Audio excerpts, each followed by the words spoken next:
Dictation start होगा 5 second के बाद। Get ready, start.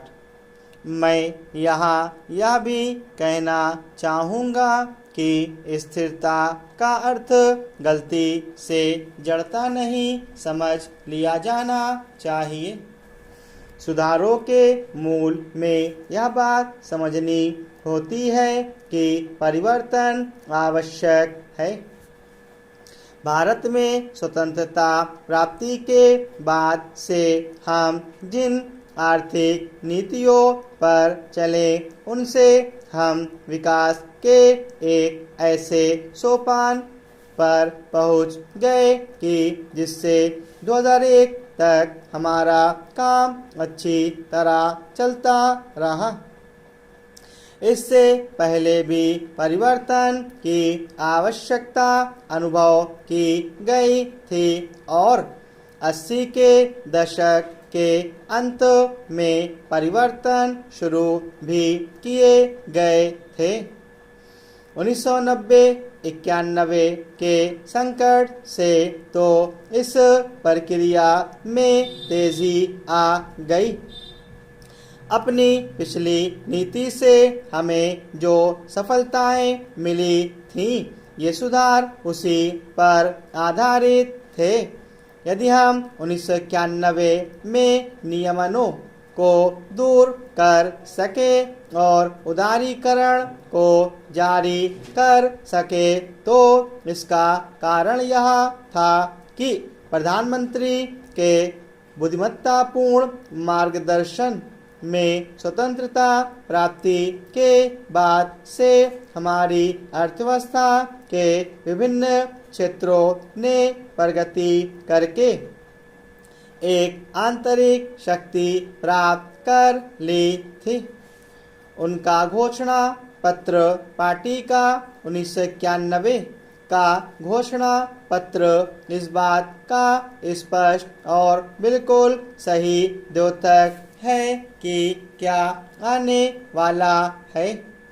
कृषि में अपनी प्रगति के फलस्वरूप हम आत्मनिर्भर हो गए थे। हमारे उद्योग इतने मजबूत बन गए थे कि बाहर के विदेशी संपर्क को वे झेल सके।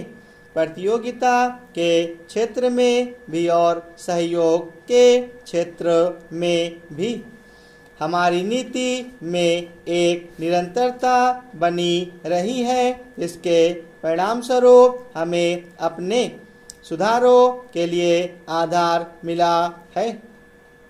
जो नई आवश्यकताएं आ रही थीं और जो वास्तविकताएं सामने दिख पड़ रही थीं, ये सुधार उन्हें देखते हुए किए गए थे। मुझे यह कहने में कोई संकोच नहीं कि भविष्य में भी हमारे सुधारों का सिलसिला इस बात पर निर्भर करेगा कि हमारे सामने कैसी घरेलू ज़रूरतें आ रही हैं।